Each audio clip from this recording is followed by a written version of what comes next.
Hi there. Today I'd like to talk a little bit about faith. We always think of faith as being something that sort of comes over us and fills us and we draw strength from, and we feel like we can persevere and get through anything when we have faith. And when we have enough faith, things will go our way, and if it doesn't go our way, we can have faith and we know that we'll get through it.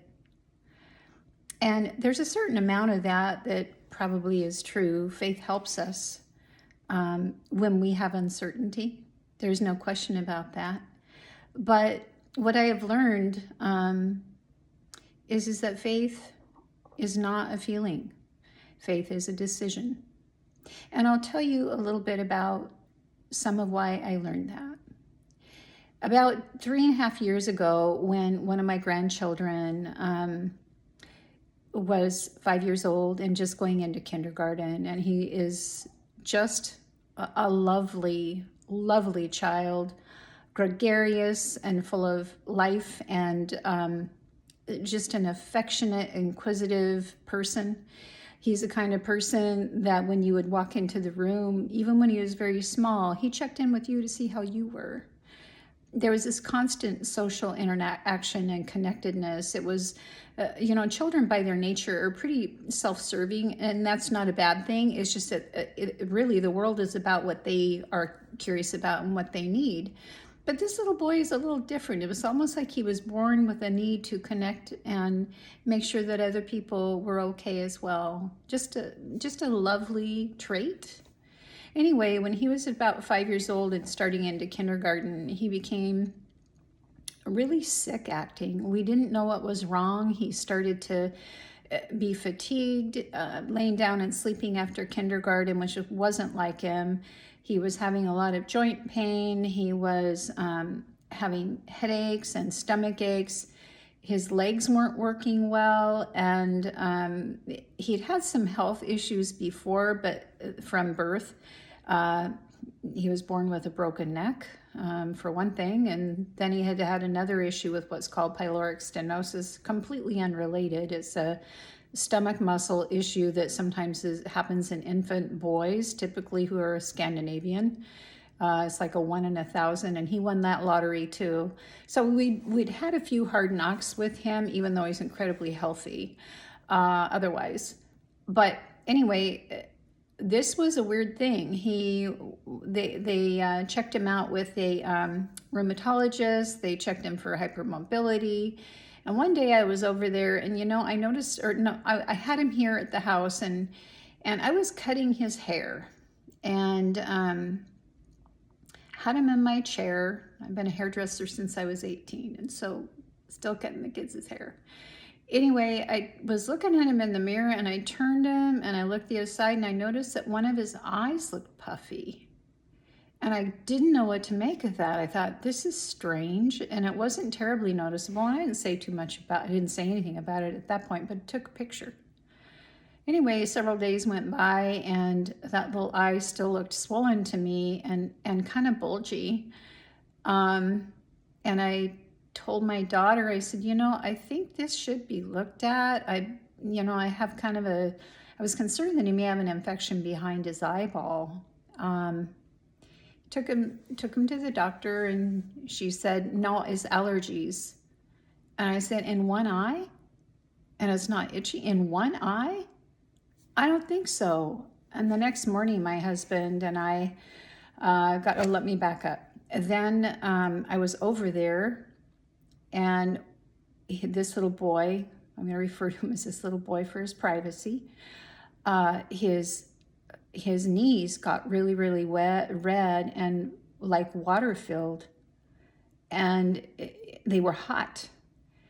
And I told my daughter, I said, I'm wondering if he has like childhood arthritis, because it looks like it's affecting his joints. But this thing moved around. I mean, it was eyeball, then it was his joints, and then they had him checked, and it wasn't arthritis. The eye thing was the last thing before we took him down to Children's. And he'd spent a lot of time at Children's there for the other things that I had mentioned before. And so he already had a rap sheet. But this felt different. This felt different. And that morning, my husband and I got up and he said, I think we need to make sure that we help her get him down there. And so that was the start of that journey. And the reason that we had to help out is because right before this happened, when this little boy was in the process of being diagnosed, and we were trying to sort through medically what was wrong, and he was terribly sick, his daddy walked out on the family and abandoned them without a word. He took his toothbrush and his medication one morning with him and vanished. He vanished. Left this precious little child and his mom and a 3-year-old little boy who's autistic. That was the family. So here he is, sicker than anybody should ever have to be, let alone a child, in the fight for his life. And his world got thrown upside down. So that morning I took over with the baby, the 3-year-old. My husband went with my daughter down to Children's Hospital, and to make a long, excruciating day consolidated in a conversation here, he was diagnosed with some kind of cancer that showed up behind that eye. And we didn't know what kind of cancer yet, whether it was brain cancer, lymphoma, leukemia. We just didn't know yet. We just knew that it was devastating. And so back to faith.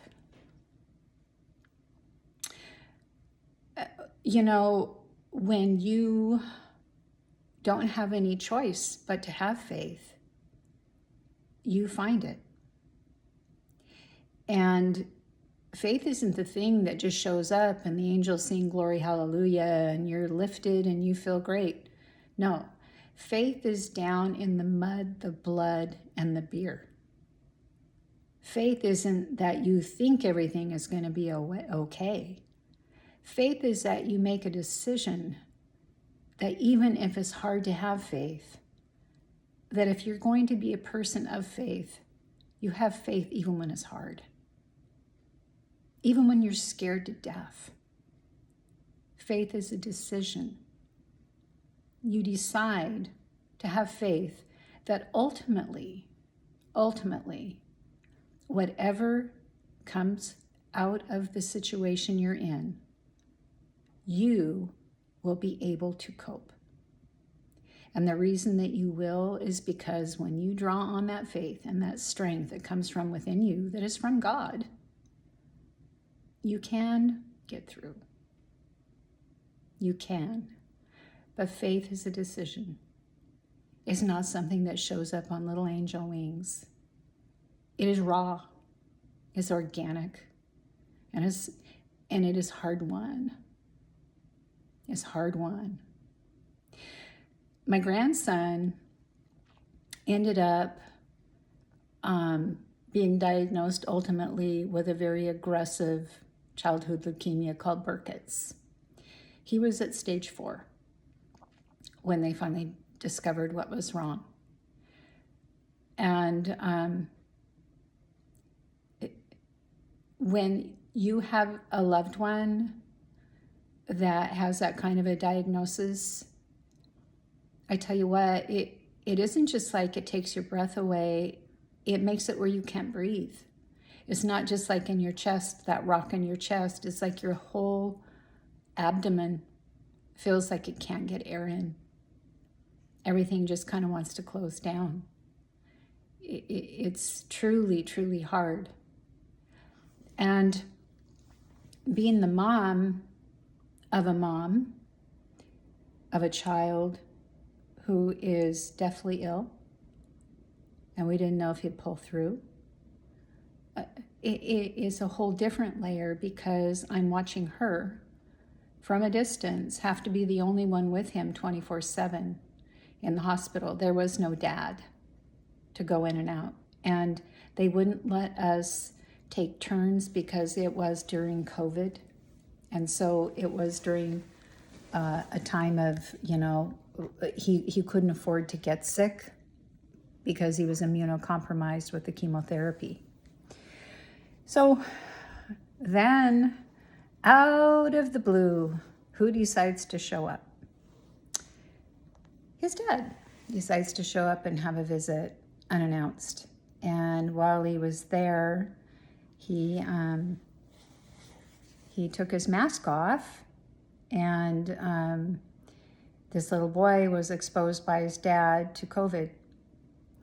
And while he was immunocompromised, and then when he came home for little respites after he'd had treatments, he could come home to our house where we had the litless boy, and my daughter and the grandson who was sick would come home and stay, and we would care for them and just kind of keep an eye on things. And ultimately, they would need to go back to the hospital after a day or two because grandson would develop an infection and spike a fever, and so it became dangerous and he had to get back in. But anyway, when he came home with COVID, I have no idea how he got through that.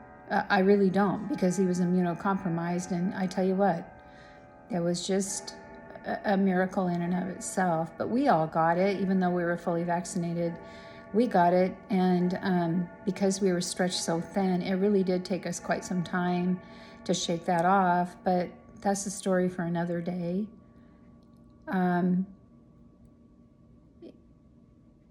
He responded very well to treatment.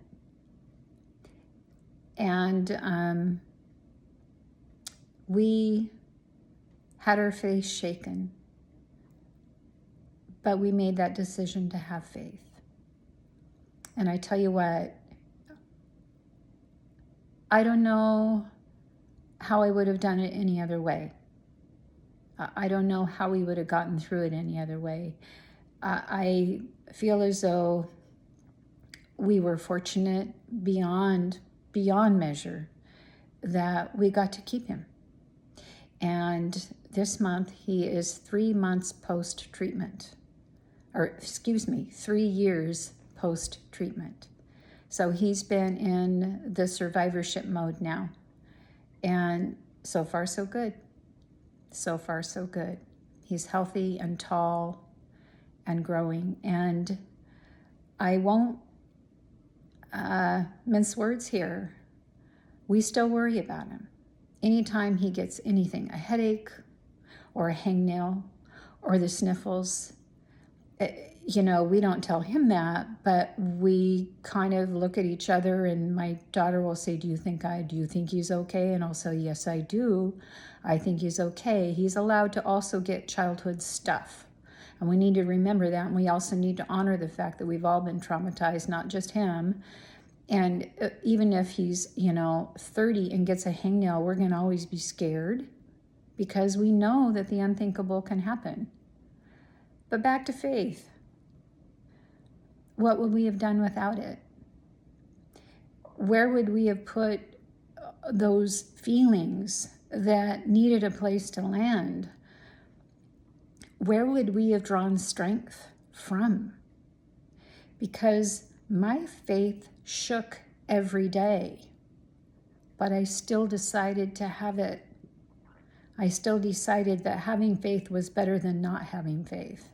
Believing in a higher power was better than not having a higher power to believe in. That somehow, even through this, there was a purpose and there was a way. That there was a way through. So there'll be more that I will share about this journey with this little boy and with the other one. But for today, suffices to say that whatever you might be going through in your life, remember that there's nothing wrong with you if you don't feel faith.